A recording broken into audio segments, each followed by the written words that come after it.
Salmo 119, versículo 115.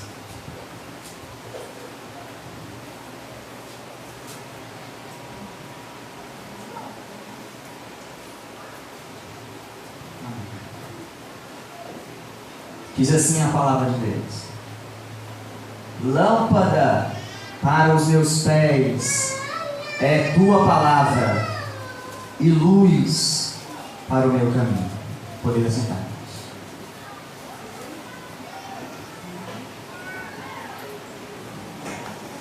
Meus amados irmãos e ouvintes da palavra de Deus, é importante começarmos nessa noite, diante dessa leitura, que a Bíblia Sagrada que nós temos em mãos, ela é conhecida como a revelação especial de Deus, a revelação escrita de Deus para todos os homens na face da terra. A Bíblia, ela custou o preço de sangue para chegar até nós, porque muitas foram as tentativas na história de destruir esta palavra, de enterrar esta palavra, de fazer com que a mensagem contida nesta palavra não fosse conhecida pelos homens. Porque se esta palavra fosse conhecida pelos homens, esta palavra seria libertadora para o homem. O diabo tentou de todas as formas destruí-la, mas hoje nós temos em nossa mão a vitória de Cristo, porque esta palavra permanece fiel e indestrutível em nossas mãos. E foi esta palavra que nos trouxe luz, que nos trouxe o conhecimento, que nos trouxe a clareza das coisas. Porque, como diz o texto que nós lemos, ela é luz para os nossos caminhos. E o interessante é que, além disso, esta palavra tem por missão, dentro de sua revelação, mostrar a pessoa do Deus, de Deus Pai, mostrar a pessoa do Deus bendito, de revelar aos homens o Deus que inspirou os homens a escrevê-la. Nesta palavra nós conhecemos a Deus pelos seus atributos, nós conhecemos a Deus como ser onipotente, um ser todo-poderoso. Diz a Bíblia Sagrada que pela palavra do seu poder, Ele contém todas as coisas, Ele sustenta todas as coisas. A Bíblia revela esse Deus onipotente, um Deus poderoso para fazer infinitamente mais, além daquilo que pedimos ou pensamos. A Bíblia mostra também que este ser é um ser onisciente, ou seja, é um ser que conhece todas as coisas. Diante dele não se perde nada. Ele conhece toda a estrutura do homem, ele conhece toda a história da humanidade. Tudo está diante dele, nada foge, nada escapa. Ele contém em si o conhecimento dos corações dos homens. Ele prescruta cada ser, cada coração. Ele sabe quantas estrelas existem em todos os universos possíveis, porque Ele detém todo o conhecimento da história, do cosmo e do coração do homem. A Bíblia também diz que este Deus é um ser onipresente. Ele está em todos os lugares ao mesmo tempo. Onde você imaginar, Deus está. Deus está neste culto e Deus está no culto do Barroso. Deus está neste culto e está no culto do Siqueira. Deus está neste culto e está no culto do pôr do sol, porque a sua presença preenche todos os lugares. preenche cada partícula do universo, porque Ele é onipresente, Ele está em todos os lugares. A Bíblia, portanto, revela este ser, um ser completamente poderoso, conhecedor e completamente presente no ser humano e na vida do homem em todo o universo. Mas também, além disso, a Bíblia revela a condição do ser humano. A Bíblia mostra como o ser humano está em si próprio. Além de revelar essa estupenda maravilha que é o ser de Deus, ela revela a preocupação da situação de todo homem. Veja o que diz lá em Romanos, capítulo de número 3, a partir do 10, diz assim: como está escrito, não há um justo, nenhum sequer. Não há ninguém que entenda, não há ninguém que busque a Deus. Todos se extraviaram e juntamente se fizeram inúteis. Não há quem faça o bem, não há nenhum só. A sua garganta é um sepulcro aberto, com as suas línguas tratam enganosamente. Peçonha de áspides está debaixo de seus lábios, cuja boca está cheia de maldição e amargura. Os seus pés são ligeiros para derramar sangue. Portanto, essa descrição do apóstolo Paulo é a revelação da condição de todo homem que está extraviado. Ela fala que esse homem não busca Deus. Ela fala que o homem não entende, porque a Bíblia vai dizer que o Deus deste século secou-lhes o entendimento, para que eles não vejam. A Bíblia também vai dizer que este homem é um homem que é ligeiro para derramar sangue, é um homem mau, é um homem cruel, é um homem que perdeu o amor ao próximo, é um homem que perdeu a sensibilidade pela vida, é um homem que não tem mais nenhuma vergonha de cometer os seus delitos e pecados. O homem também é mostrado no texto como um ser mentiroso, porque da sua boca ele fala enganosamente. O homem mente para o próximo e mente para si mesmo, porque ele disse para o próximo aquilo que dentro do seu coração não existe na sua fala. O que ele diz, o que ele fala sobre si mesmo, ele mente, porque ele se engana diante da sua situação por não entender como ele se encontra diante de Deus. Ele está sem conhecimento, ele está afundado na mentira, ele está afundado na crueldade, ele está afundado no engano, ele está afundado nos seus delitos e pecados. É assim que a Bíblia mostra um homem incapaz de reconhecer, um homem incapaz de sair da sua condição, um homem incapaz de se ver livre das suas algemas, um homem incapaz de se ver livre do seu vício, quer seja o álcool, quer seja a droga, quer seja a mentira, o adultério, quer seja qualquer outra coisa. O homem é este ser aprisionado pelo seu próprio pecado. É assim que a Bíblia mostra o homem, aprisionado, preso, trilhando um rumo que no final será de choro e ranger de dentes.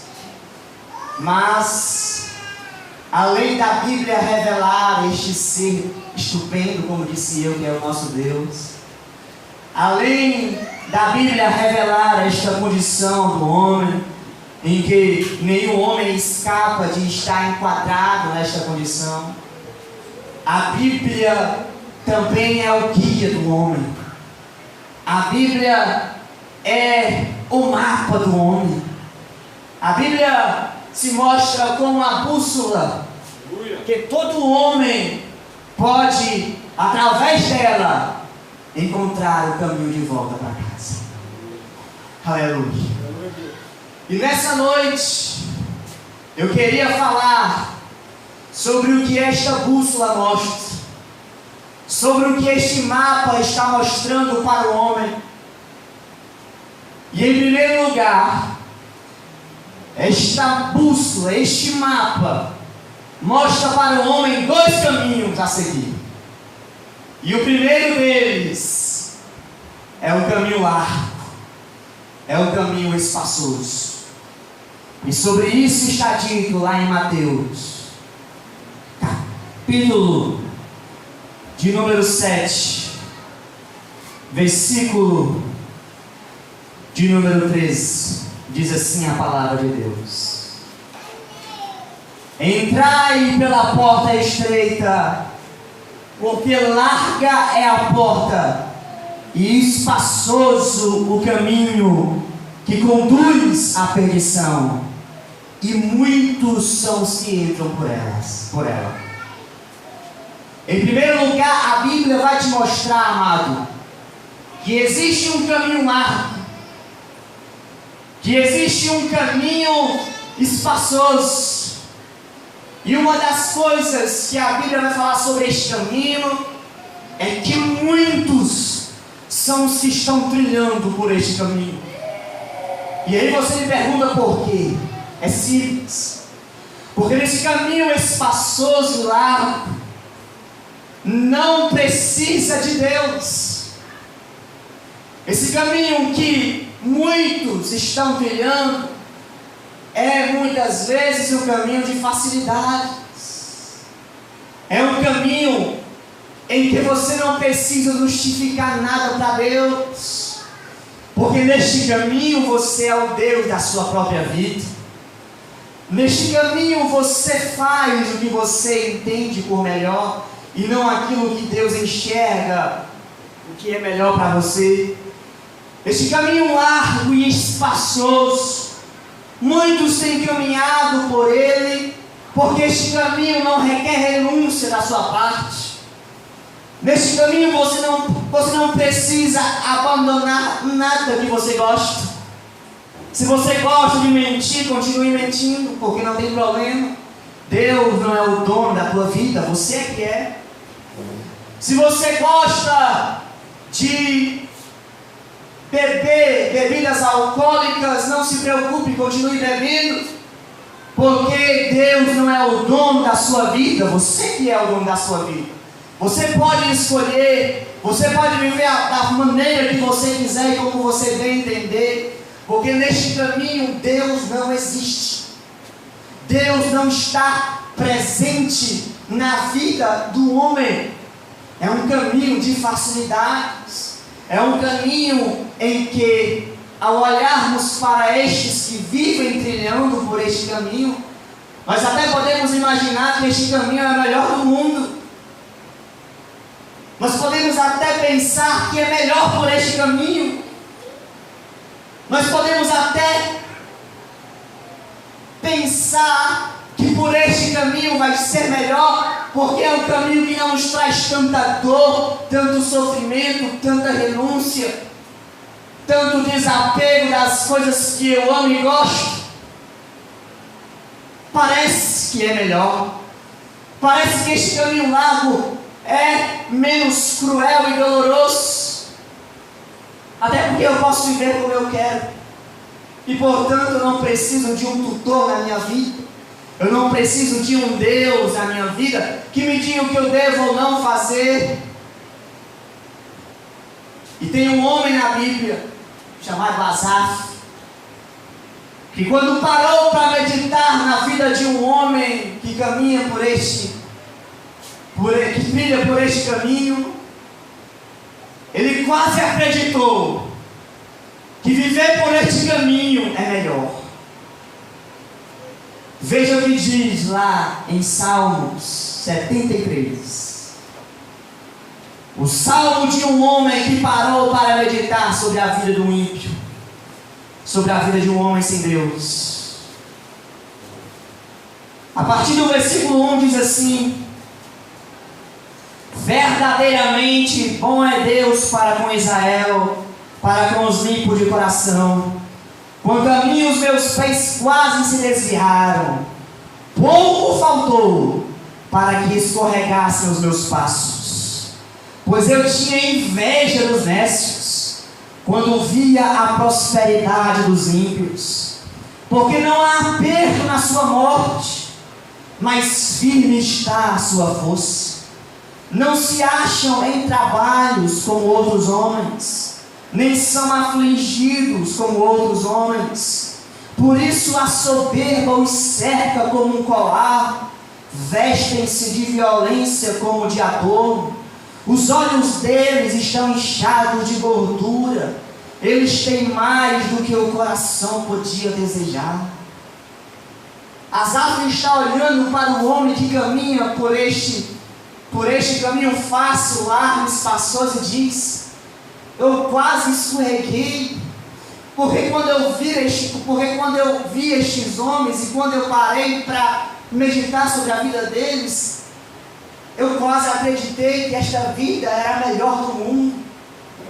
Homens que têm prosperidades e riquezas, homens que vivem com fartura de coisas, homens que vivem sem falta alguma de coisas que precisam ou necessitam.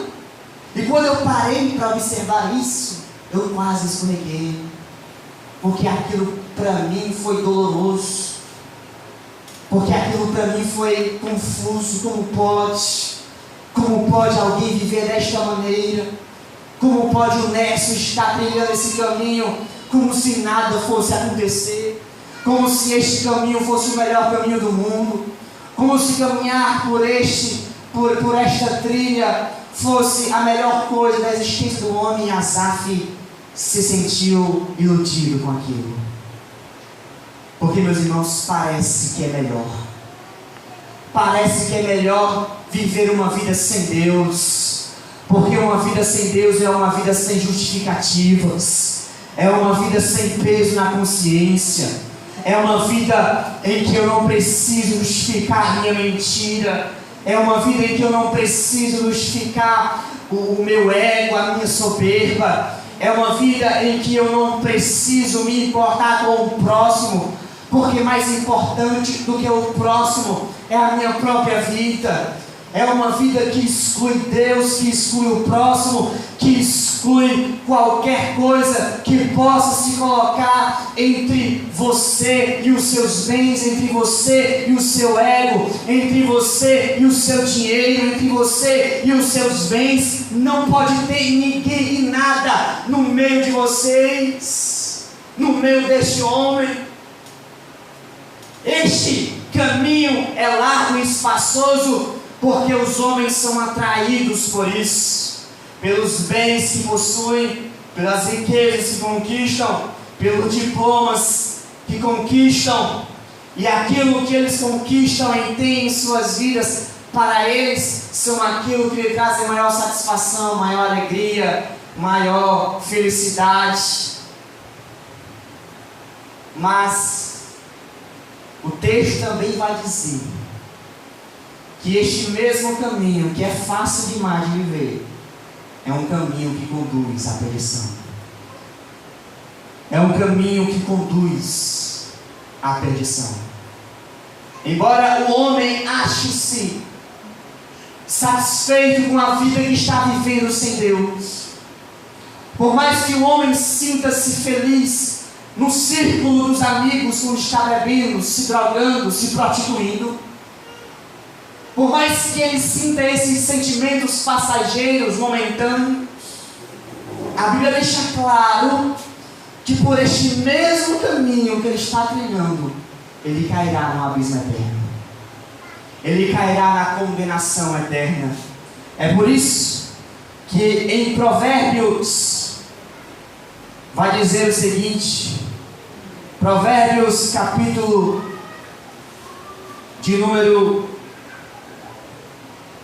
14, versículo de número 12 e 13, diz assim: há um caminho. Qual é esse caminho? Lá. Há um caminho que aos homens parece direito, mas o fim dele são os caminhos da morte. Até no riso o coração sente dor, e o fim da alegria é a tristeza. Veja que o caminho largo, por mais fácil e prazeroso que seja, é um caminho que no final conduz à morte. E a Bíblia faz questão de dizer que até este coração que está trilhando este caminho, que está cheio de alegria, cheio de gozo, no final sentirá tristeza, angústia, sentirá solidão, sentirá medo, sentirá desespero, sentirá um sentimento de esquecidão, de solidão.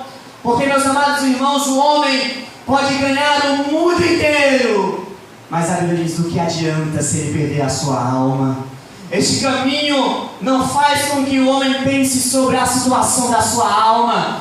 Este caminho não faz com que o homem se aperceba o caminho que ele está trilhando e o final deste caminho. Mas nessa noite nós aqui somos voz profética, nós somos arauto do Senhor para te dizer uma coisa: este caminho te conduzirá à perdição eterna. O caminho sem Deus é um caminho sem volta, se você chegar no final. Mas eu quero dizer que enquanto a vida, a esperança, a palavra de Deus é a bússola que te mostra o caminho de volta. A palavra de Deus é o mapa que te mostra o caminho de volta. Não se iluda, não se engane. Existe um novo, existe um vivo caminho para o homem trilhar.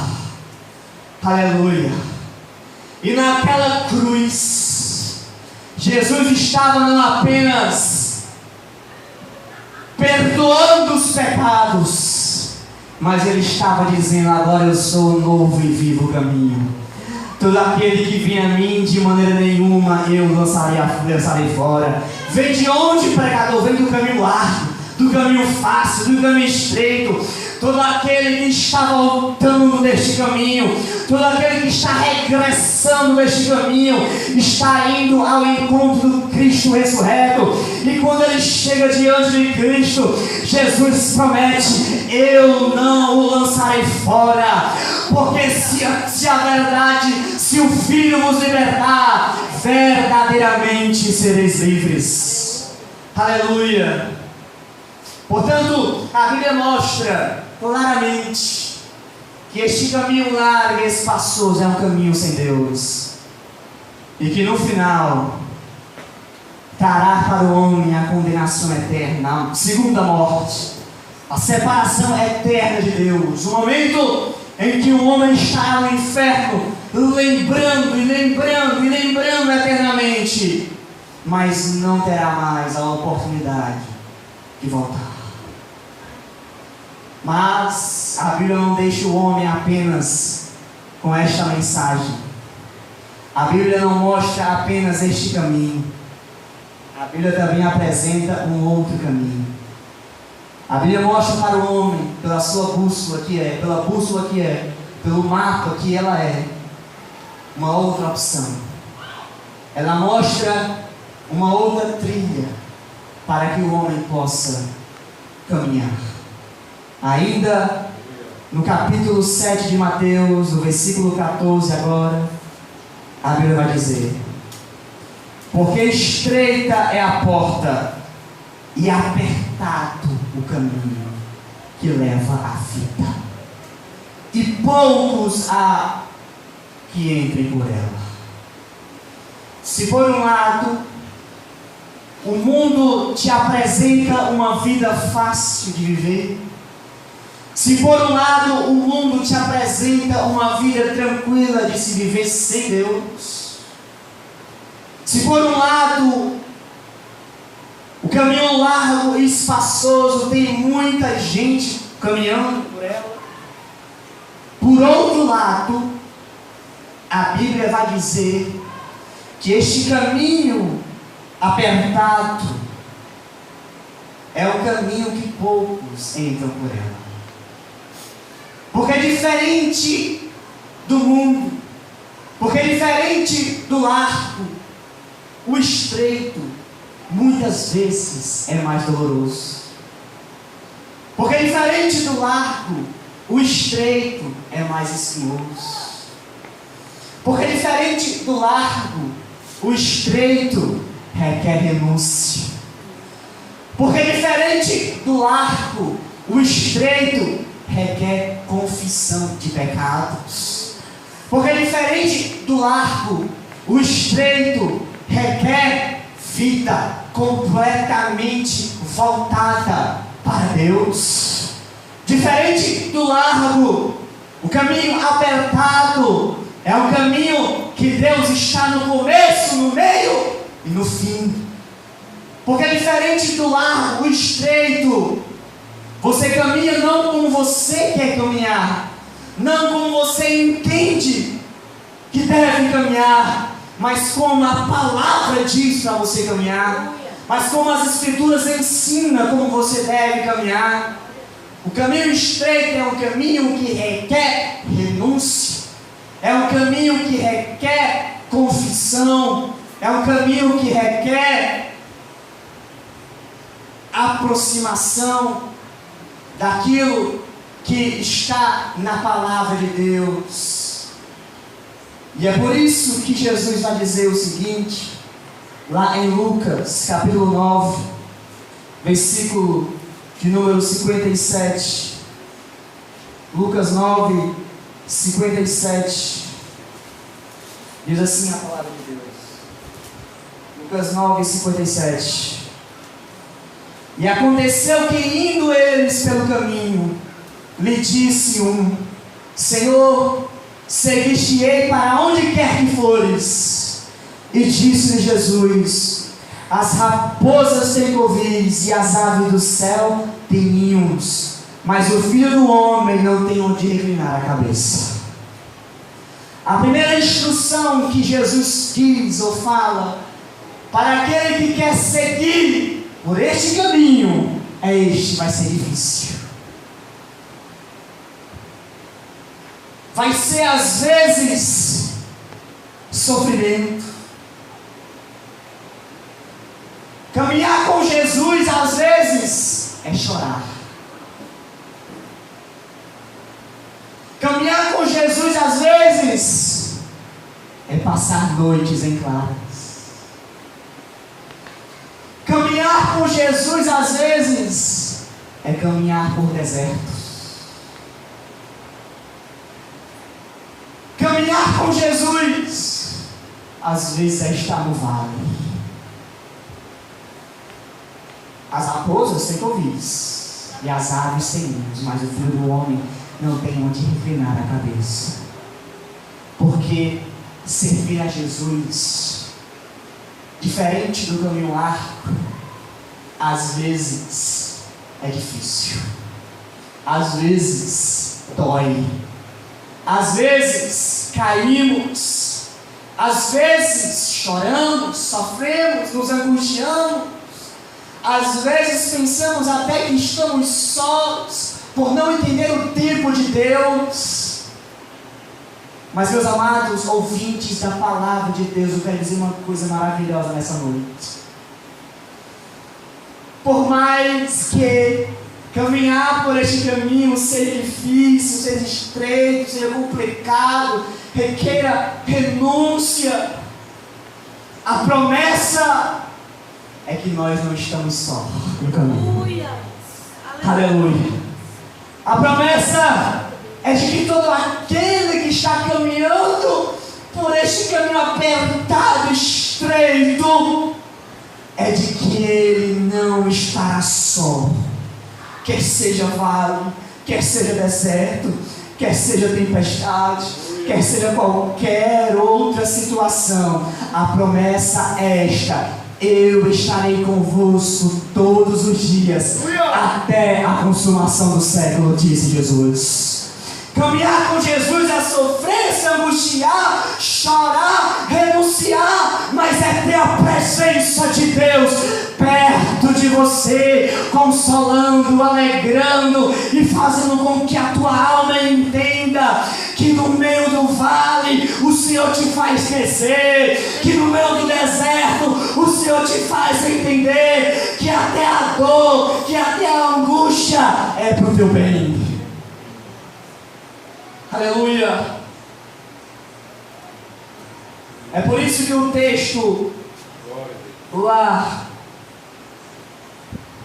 no Salmo 23, versículo 4 vai dizer: ainda que eu ande pelo vale da sombra da morte, aleluia, eu não temerei mal algum, porque tu estás comigo, e a tua vara e o teu cajado me consola. O Senhor me repreende e me corrige, mas o Senhor me puxa para perto, porque caminhar por este caminho é andar perto de Jesus.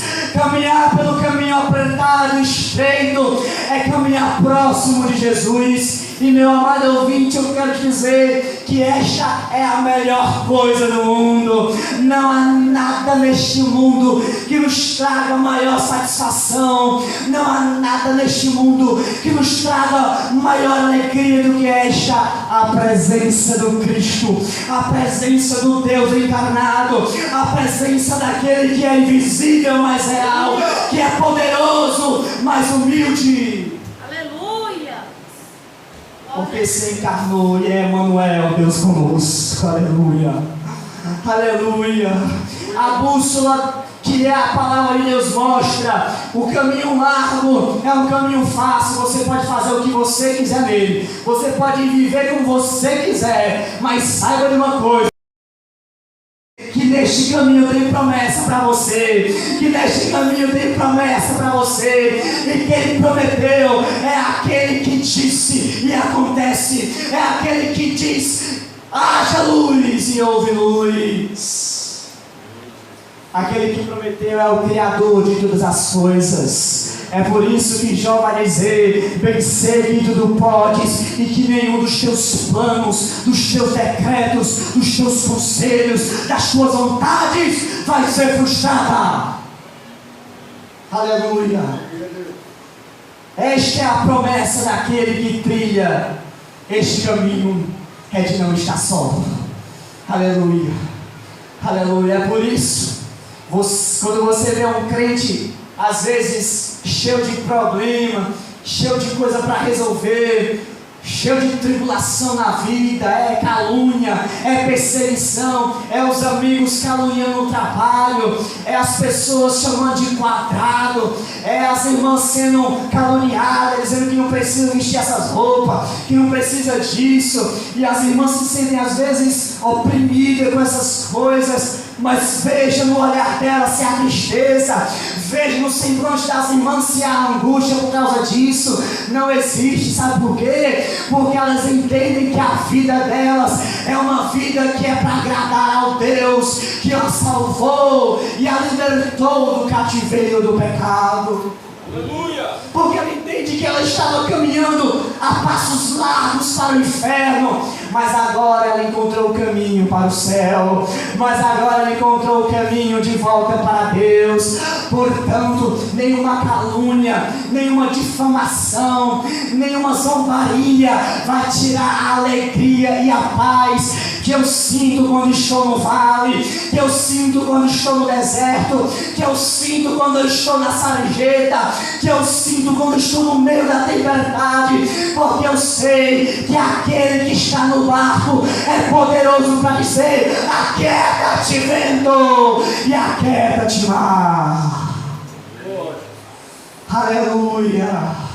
O nosso Deus é poderoso para fazer, irmãos, infinitamente mais daquilo que pedimos ou pensamos. Aleluia. Mas além disso, além de ter a presença de Jesus, a promessa da presença de Jesus, o final ainda será ainda mais glorioso. Aleluia. O final deste caminho diferente do largo, é vida e não morte. O final deste caminho, diferente do largo, é paz e não guerra. No final deste caminho, tem consolo, diferente do largo, que se tem angústia e miséria. Aleluia. É por isso que a Bíblia vai dizer o seguinte, lá em 2 Coríntios, capítulo de número 4, versículo de número 16, 17, diz assim: por isso não desfalecemos, mas ainda que o nosso homem exterior se corrompa, o interior contudo se renova dia após dia, porque a nossa leve e momentânea tribulação produz para nós um peso eterno de glória muito excelente. Aleluia. No mundo, o homem vive a sua vida destruindo o seu próprio corpo. Cada vez que ele coloca um cigarro na boca, cada vez que ele ingere a bebida alcoólica, ele está se destruindo, está se desfazendo pelo seu próprio pecado. Mas aqui a Bíblia vai dizer que o crente não. O crente, ainda que o seu exterior se corrompa, ainda que esta carne se aflinja, ainda que nós sejamos acometidos por doenças, ainda que a gente sofra pela fadiga, pela canseira, por isso ou por aquilo, o que nos aguarda, meus amados, é o peso de glória eterna, porque a promessa é esta: ainda que o exterior se corrompa, ainda que as tribulações venham, ainda que as angústias me apeguem, a promessa é que no final, todas essas coisas que eu passo está produzindo um peso de glória excelente. Aleluia. Aleluia. É por isso que no final todos nós vamos dizer: cadê, morte, a tua vitória? Cadê? Aleluia. Enquanto eu estava caminhando neste mundo, eu era apedrejado, caluniado, sofria, passava por dificuldades. Mas agora, no final, cadê, morte? Cadê? Cadê o teu poder sobre a minha vida? Cadê o teu poder sobre a minha alma? Porque o que nos espera, igreja, é glória eterna. O que nos espera é um céu de glória. Nós estávamos aqui nesta manhã falando e pensando como seria o céu. A irmã Jackson disse: eu não acredito num céu monótono. Eu não acredito num céu onde todo mundo vai ficar parado, como se nada estivesse acontecendo. Meus irmãos, o céu é peso de glória eternamente. Ora, se o peso é de glória e se é para sempre, eu não acredito que no meio da glória tem gente triste. Eu não acredito que no meio da glória tem gente cabisbaixo, porque a glória de Deus também é fartura de alegria. Porque a glória de Deus também é fartura de alegria. Aleluia. Ainda em Romanos, no capítulo 8, veja, lá em Romanos, no capítulo 8, veja o que diz a palavra de Deus. Romanos 8, 18 diz assim: porque para mim tenho por certo que as aflições deste tempo presente não são para comparar com a glória que em nós há de ser revelada.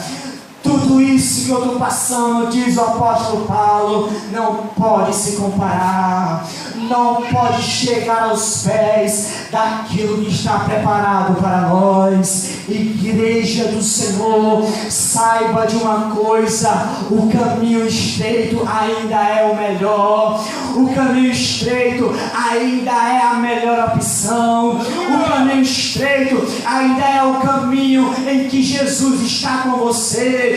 Não pense que você está só, não pense que o Senhor te abandonou, porque a promessa é todo dia até a consumação dos séculos. Aleluia. Aleluia. Lá em Apocalipse vai dizer o seguinte, Apocalipse capítulo de número 2, versículo de número 8 ao 10, E ao anjo da igreja de Esmina, escreve: isto diz o primeiro e o último, o que foi morto e reviveu.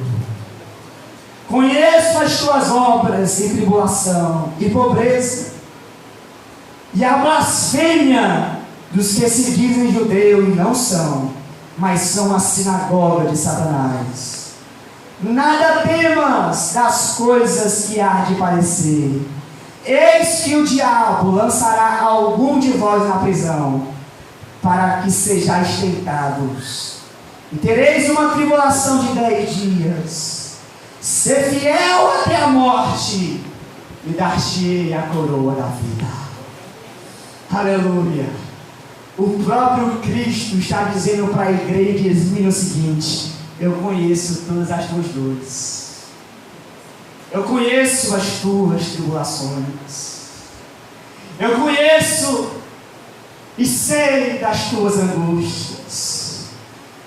Não temas, porque o diabo vai maltratar vocês, mas eu quero prometer uma coisa para vocês: ser fiel até a morte, se for preciso. Por que, Jesus? Porque no final você será coroado com a vida. Aleluia. Meus amados irmãos, a nossa vida aqui é uma vida que aguarda a coroação do nosso Senhor Jesus Cristo. Mas no momento em que Ele nos coroar, nós entenderemos que não foi os nossos méritos, que não foi a nossa capacidade, que não foi o nosso diploma, que não foi a nossa maturidade humana, mas que foi Jesus Cristo na cruz. Foi o mérito dele que nos sustentou. Foi Jesus, foi Jesus. E a partir do momento que Ele nos lançar a coroa da vida, nós a lançaremos aos seus pés e diremos: Senhor, eu não mereço, porque foi o Senhor quem me sustentou, foi o Senhor quem me guardou, foi o Senhor quem me trouxe até aqui. Se não fosse a tua presença no caminho, como aquela que estava com os discípulos de Emaús, eu não teria chegado até aqui. Mas porque o Senhor estava comigo, eu cheguei. E aqui eu quero dizer: eu não tenho mérito nenhum. Toma, Jesus, é teu, o mérito é teu, o louvor é teu, a glória é tua, a honra é toda tua, Jesus. Glória a Deus. Aleluia, aleluia. Portanto, nessa noite, nós entendemos que o melhor caminho é Jesus. E caminhar longe de Jesus, e caminhar pelo caminho largo, é assinar a sentença de morte. Tem gente, irmão, que hoje está afastada, mas estas pessoas são as pessoas mais inquietas do mundo. Sabe por quê? Porque elas não se sentem bem. É um peixe fora d'água, está morrendo porque lhe falta aquilo que é necessário para viver, a água. O crente desviado é um crente que não tem paz lá fora, porque ele sabe, a sua consciência o acusa, a sua consciência o atiça, a sua consciência lhe mostra, e ele sabe no seu coração que estar neste mundo é perda de tempo, porque não há nada neste mundo que nos possa trazer algum sentido para a existência, algum propósito eterno. E este crente, às vezes até chora pela maldade do mundo, não sei o que mais lá, mas ele está ainda afastado, porque às vezes Deus precisa quebrar o orgulho, a soberba. Às vezes Deus precisa quebrar a barreira dos embaraços. Às vezes Deus precisa tocar de uma forma tão profunda que ele se sinta completamente desarmado.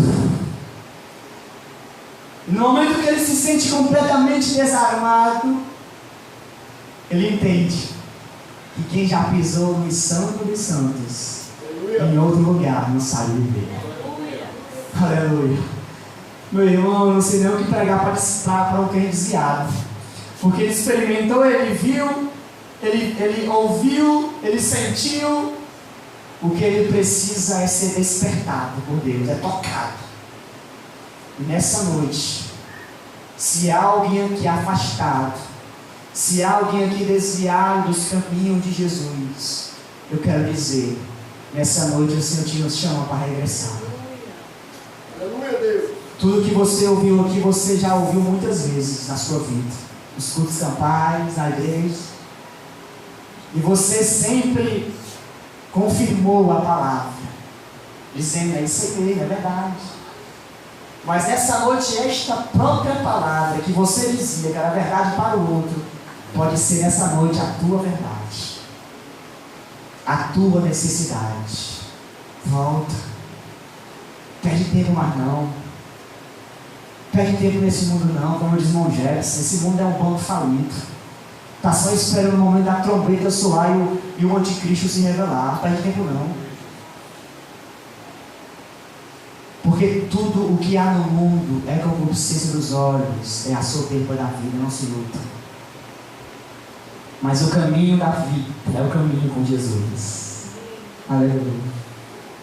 O caminho da vida é um caminho de alegria. O caminho da vida é um caminho de paz no vale. Eu posso te garantir isso. O caminho da vida, o caminho estreito, o caminho apertado, é o caminho de consolação. É o caminho onde você tem a presença do Deus vivo com você, aonde quer que você vá. E para encerrar essa noite no irmão Eduardo, para louvarmos o hino, eu quero ler o Salmo 84. Salmo 84. Fiquemos de pé, irmãos, nessa noite. O irmão Eduardo já pode ir desde ali, puxando meu louvor. Vou só fazer menção do texto e em seguida o irmão vai louvar. Salmos 84, versículo de número 10. Vamos ler do 1, na verdade. Diz assim o texto bíblico: quão amáveis são os teus tabernáculos. Nós vamos louvar o hino aqui. Eu quero que no momento do louvor você feche os seus olhos. Se você não quiser, não precisa. Mas se você sentir que Deus, feche os seus olhos e medite o caminho que você está brilhando, o caminho que você está indo. E se nessa noite você entende que este é o caminho de morte para você, é um caminho que, embora você tenha tudo, mas ao mesmo tempo não tem nada, essa noite é a sua chance de regressão. Aleluia! Pelo caminho estreito, o caminho da presença de Jesus, o caminho da presença do Pai. Não esqueça dos seus benefícios para você. Não esqueça do que Ele fez na tua vida. Não esqueça da dádiva da vida que Ele te concedeu. Diz assim: quão amáveis são os teus tabernáculos, Senhor dos exércitos. A minha alma está desejosa e desfalece pelos teus atos. O meu coração e a minha carne clamam pelo Deus vivo. Até o pardal encontrou casa e a andorinha ninho para si, onde punha seus filhos. Até mesmo nos teus altares, Senhor dos exércitos, Rei meu e Deus meu. Bem-aventurados os que habitam na tua casa, louvar-te-ão continuamente. Até no vale, continuamente. Bem-aventurado o homem cuja força está em ti. Uns confiam em carros, outros na força do seu braço, mas nós faremos menção do nome do Senhor. E cujo coração estão os caminhos aplanados, que passando pelo vale de Beca, faz dele uma fonte. Aleluia. A chuva também enche os tanques. Vão indo de força em força, cada um deles em Sião aparece perante Deus. Senhor, Deus dos exércitos, escuta a minha oração. Inclina os ouvidos ao Deus de Jacó.